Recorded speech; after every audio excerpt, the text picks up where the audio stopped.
নমস্কার, কেমন আছেন সবাই? এখন বাজে দুপুর 2টো। আমাকে 3টের থেকে 3:30-র মধ্যে রেডি হয়ে বেরোতে হবে। চলুন তাড়াতাড়ি আমি এই জামা কাপড়গুলো গোছাই। আমার মনে হয় জামা কাপড় গোছানোটা আমার জন্য একটা বড় হেডেক।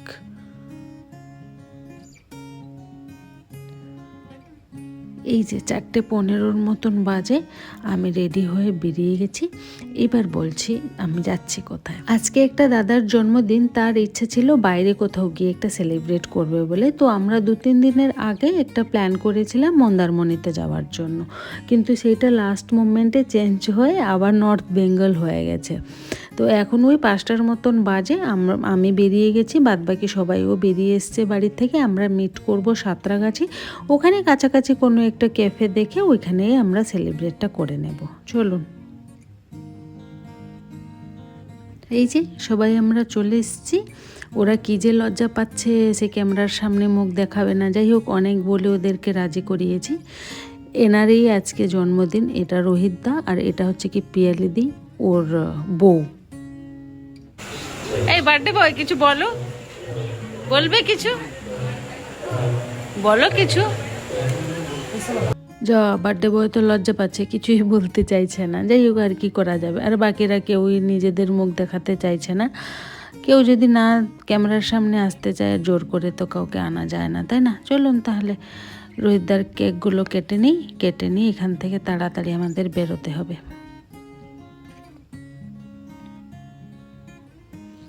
এই যে সব কমপ্লিট, আমরা বেরিয়ে পড়েছি। কিন্তু একটু দূর আসার পরে দেখলাম যে রাস্তার মধ্যে প্রোটেস্ট মিছিল। সবে 10 মিনিট হয়েছে, শুরু হয়েছে। জানি না এখন কতক্ষণ এখানে ওয়েট করতে হবে।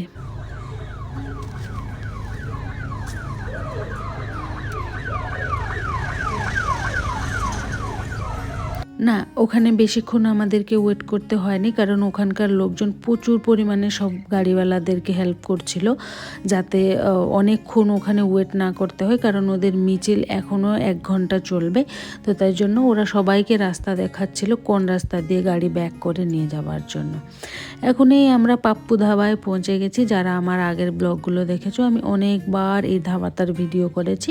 আর আমার খাবারের ওপরে কেউ লক্ষ্য দাও না, আমি রুটির সাথে সব কিছু খেতে পারি, মাছ, মাংস, সবজি, ডাল সব খেতে পারি। যাই হোক, এখন আমাদের খাবার দাবার হয়ে গেছে। আর খাবার দাবার পরে আমরা একটা করে সবাই কফি খাচ্ছি, এই জন্য যাতে রাত্রিবেলা আমাদের কারোর ঘুম না পায়।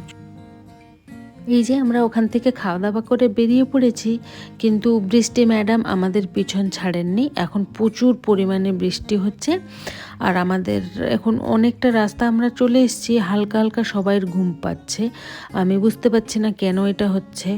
ঠিক খাওয়ার পরে এটা শুরু হয়েছে সবার সাথে। যাই হোক, এখন ভোর ভোর প্রায় হয়ে গেছে।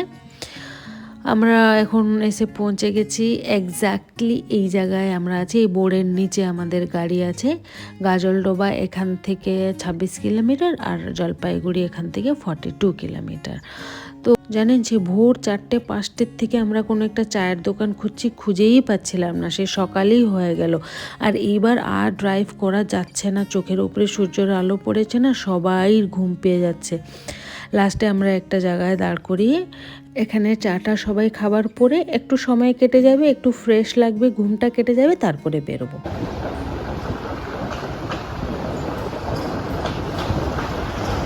এই যে গাজলডোবা নদীটা আমরা ক্রস করেছি, বেশিক্ষণ ওখানে দাঁড়ায়নি, প্রচুর জল, আর নদীর ব্রিজের কন্ডিশনটা খুবই খারাপ। এই যে আমার রিসর্টের দিকে আমরা এখন চলে এসেছি। 4টে-5টে আমরা রিসর্ট দেখলাম, কিন্তু সেগুলো পছন্দ হয়নি, কারণ আমরা তো বুক করে যাইনি। লাস্টে এইটা আমাদের ফাইনাল হয়েছে। রিসর্টটার নাম সিলভার রিসর্ট অ্যান্ড স্পা। অনেক বড় এরিয়া নিয়ে, আমি তো ওদেরকে জিজ্ঞেসই করে ফেললাম যে কেন এরকম করেছেন। একটা জায়গায় গাড়ি পার্কিং, ওখান থেকে একটা জায়গায় যাও রিসেপশন, আবার রিসেপশন থেকে আরেকটা বিল্ডিংয়ে হাঁটতে হাঁটতে যাও রুম। বাপরে বাপ, আমি তো পরেশান হয়ে গেছি। যাই হোক, ফাইনালি আমরা আমাদের রুমগুলো পেয়ে গেছি। ওদেরও কোনো ভুল ছিল না, কারণ ওদের ফুল বিল্ডিং কোনো একটা বিজনেস মিটিংয়ের জন্য ফুল বুকড ছিল। ইভিন ওদের সুইমিং পুলটাও পুল পার্টির জন্য বুকড ছিল। আমাকে দেখে কিন্তু কোনো লাভ নেই, দুটো রুমের মধ্যে দুটো বাথরুমই সবাই ব্লক করে রেখেছে। আমার প্রচুর পরিমাণের ঘুম পেয়েছে, খিদেও পেয়েছে। আমি বলেছি একটুখানি আমাকে ছাড়ো, আমি শুধু ব্রাশ করে চলে আসবো। যেই ব্রাশটা নিয়ে বেরিয়েছি যে যার মতন বাথরুমে ঢুকে গেছে। কি করব, খিদেও প্রচুর জোরে পেয়েছে। কোনো রকমের এখন খাবার খাবো, সবাই খেয়ে দিয়ে সবাই ঘুমিয়ে পড়বো। উঠবো আবার সন্ধ্যাবেলা, উঠে আবার আমাদেরকে মার্কেট যেতে হবে, কারণ এখানকার লোকাল ট্রাভেলার্সরা যারা আছে তাদের সাথে কথা বলার জন্য। তাহলে আপনাদের সাথে আবার সন্ধ্যাবেলা কথা বলছি।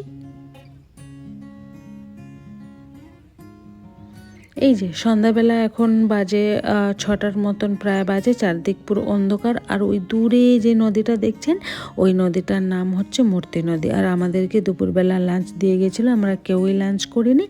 এখন আমরা ভাবছি কোনো স্টার্টার না খেয়ে ওই খাবারটাকে অল্প অল্প করে খেয়ে আমরা মার্কেটে যাব।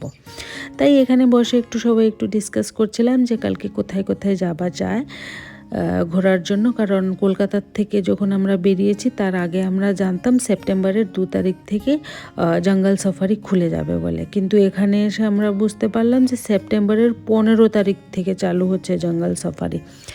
আমি যে কি কষ্ট পেয়েছি আমি কি করে আপনাদেরকে বলি। যদি ডুয়ার্সে গিয়ে জঙ্গল সাফারি না করা যায় তাহলে কেমন লাগে, কিন্তু কিছু করার নাই। যাই হোক, আমরা ওখানে কথা বলে ফিরে চলে এসেছি। এবার ট্রাভেলসের গাড়ি কালকে সকাল 9টা থেকে 9:30টার মধ্যে চলে আসবে।